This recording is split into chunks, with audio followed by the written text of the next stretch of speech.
Dans notre circuit élémentaire, en plus du générateur de tension et des résistances, on peut insérer d'autres éléments, tels que bobines ou condensateurs. Pas de facéties, s'il vous plaît, ceci est un cours de haute électricité. Alors, qu'est-ce au juste un condensateur? Supposez que vous ayez deux minces feuilles de métal que vous mettez l'une en face de l'autre et que vous branchez comme ceci sur votre source de tension. Celle connectée au pôle plus va perdre des électrons, c'est-à-dire qu'elle va se charger positivement. L'autre, au contraire, va récupérer des électrons. Elle va se charger négativement. Cela s'arrête au bout d'un certain temps, et on dit que le condensateur est chargé. Les électrons en surnombre d'un côté voudraient bien aller de l'autre côté, mais il n'y a pas de conducteur, ils ne peuvent pas passer. Et même, je les en dissuade totalement en mettant entre les deux un isolant bien meilleur que l'air et qu'en termes techniques on appelle le diélectrique. Un condensateur, c'est donc un sandwich au diélectrique, entre deux tranches métalliques, le tout souvent mis en rouleau pour que ça prenne moins de place. Dans la vie courante, il ressemble à ceci. Mais, direz-vous, où est l'intérêt de mettre dans un circuit des machins qui vont empêcher le courant de passer? Empêcher le courant de passer, empêcher le courant de passer, là, il faut voir. Car quand je vais fermer mon circuit sur la source, le condensateur va se charger.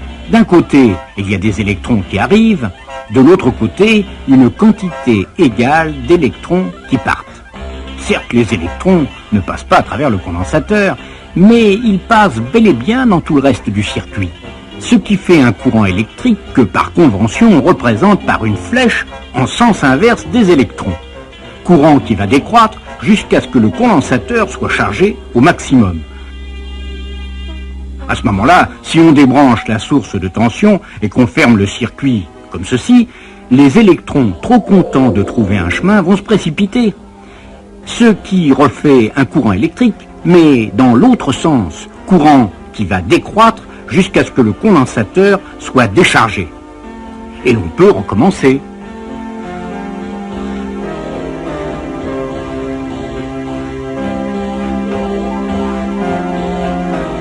Mais combien de temps met-il notre condensateur pour se charger et se décharger? Avec une montre, c'est pas très facile à voir, mais nos flèches intensité ont été spécialement dressées pour dessiner des courbes. Ainsi, au moment de la charge, elle dessinera ceci. Au moment de la décharge, le courant va dans l'autre sens, elle dessinera cela.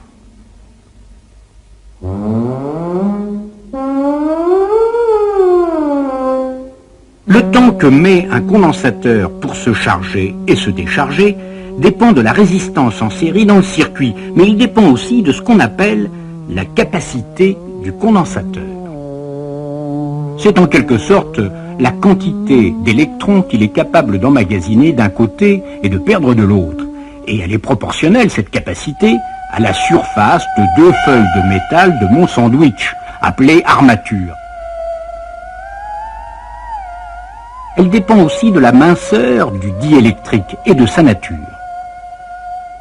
Cette capacité du condensateur s'exprime en farad ou en microfarad du nom de Michael Faraday, le charmant jeune homme qui l'a apprivoisé.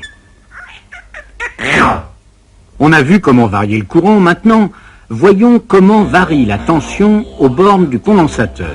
Quand le circuit est ouvert et le condensateur déchargé, la tension est nulle évidemment. Dès que le condensateur est chargé, le courant ne passe plus, la tension est maximum et égale à celle de la source. Comme vous le voyez, courant et tension ne varient absolument pas en même temps. Le maximum de courant intervient toujours avant le maximum de tension. Aux bornes d'un condensateur, le courant maximal est en avance sur la tension maximale, mais on en reparlera. Ainsi, on peut dire que le condensateur, comme sa copine la bobine, un peu de sérieux quand même, je vous prie, que le condensateur, dis-je, est un monsieur qui s'intéresse aux variations.